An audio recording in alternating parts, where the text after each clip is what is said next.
కాకినాడ నగరపాలక సంస్థ పాలకవర్గ పదవీకాలం ముగిసి నేటికి మూడేళ్లైందని, గత ప్రస్తుత ప్రభుత్వాల్లో జిల్లా కలెక్టర్ అధ్యక్షతన జరగవలసిన స్పెషల్ ఆఫీసర్ నిర్వహణలో అఖిలపక్షం చేపట్టకపోవడం వలన తెగిన గాలిపటం చందంగా కార్పొరేషన్ పాలన పూర్తిగా పక్షవాతం దశకు వచ్చిందని కాకినాడ కార్పొరేషన్ పూర్వ పాలక మండలి సభ్యులు దోసర్లపూడి రమణరాజు పేర్కొన్నారు. కాకినాడలో ఏర్పాటు చేసిన మీడియా సమావేశంలో రమణరాజు మాట్లాడారు. కాకినాడ నగరపాలక సంస్థ పాలక వర్గం పదవీకాలం పూర్తయిపోయి మూడేళ్ల కాలం అవుతుంది. ఈ మూడేళ్ల కాలంగా కాకినాడ నగరపాలక సంస్థని పూర్తిగా నిర్లక్ష్యానికి వదిలేశారు. ఈ వచ్చినటువంటి ప్రభుత్వం విధ్వంసం చెబుతుంది, కానీ మరి గడచిన ఈ ఏడాది పైకాలంగా కూడా విధ్వంసానికే గాలికి వదిలేసింది తప్ప అభివృద్ధికి జాడలు లేకుండా తయారైంది కాకినాడ జిల్లా కేంద్రం కాకినాడ నగరపాలక సంస్థ. సాక్షాత్తు డిప్యూటీ ముఖ్యమంత్రి గారు ఈ జిల్లాకి మరి ఉన్నారు, జిల్లాలో ఉన్నారు.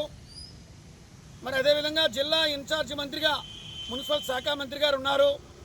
కానీ కాకినాడ నగరంలో ఎక్కడ చూసినా మురుగు పారుదల లేదు, కల్వర్ట్లు కృంగిపోయి ఉన్నాయి, అవుట్లెట్స్ లేవు.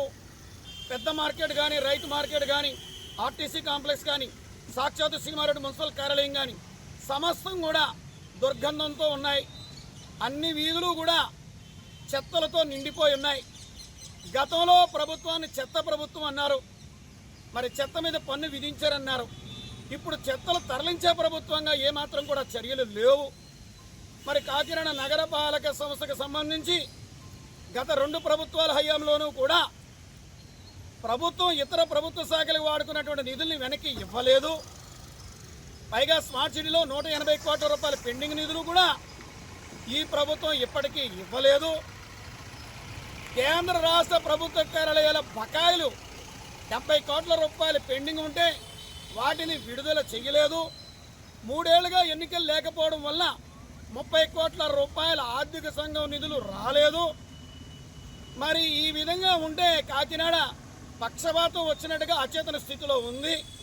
కమిషనర్ గారికి కానీ, సిటీ ఎమ్మెల్యే గారికి కానీ, రూరల్ ఎమ్మెల్యే గారికి కానీ, కాకినాడ ఎంపీ గారికి కానీ, రాజ్యసభ సభ్యుల గారికి కానీ మరి ఎవరికి కూడా ఇక్కడ ఒక సమన్వయ వైఖరి అనేటువంటిది లేదు. అదేవిధంగా 2 ఎమ్మెల్సీలు కూడా ఉన్నారు. అధికారుల మధ్య, ప్రజాప్రతినిధుల మధ్య సమన్వయం లేదు.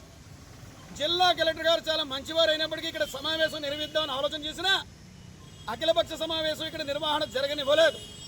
తద్వారాగా ప్రజల సమస్యలు ప్రజల దగ్గరే ఉండిపోతూ ఉన్నాయి. కాకినాడ నగరంలో వీధి కుక్కల బెడద తీవ్రంగా ఉంది. అదేవిధంగా లోతట్టుగా ఉన్నటువంటి ప్రాంతాల్లో నీరు నిలబడిపోయి చాలా ఇబ్బందులు పడుతున్న దుస్థితి ఉంది. వీధి దీపాల నిర్వహణ లేదు. అంతా తూతూ మంత్రంగా కాకినాడ కార్పొరేషన్లో అధికారులు, ఉద్యోగులు జీతాలు తీసుకోవడానికి, పై ఆదాయాలు పంచుకోవడానికి, అదేవిధంగా కాకినాడ నగరంలో మాఫియా వ్యవస్థకి డబ్బులు పంపకాలు చేయడానికి తప్ప ఈ నగర అభివృద్ధికి ఏమాత్రం కూడా దోహదం కావడం లేదు. ఇది చాలా దారుణమైనటువంటి, దురదృష్టకరమైనటువంటి విషయం. ఎప్పటికైనా ముఖ్యమంత్రి నారా చంద్రబాబు నాయుడు గారు దీని మీద ప్రత్యేకమైనటువంటి దృష్టి పెట్టాలి.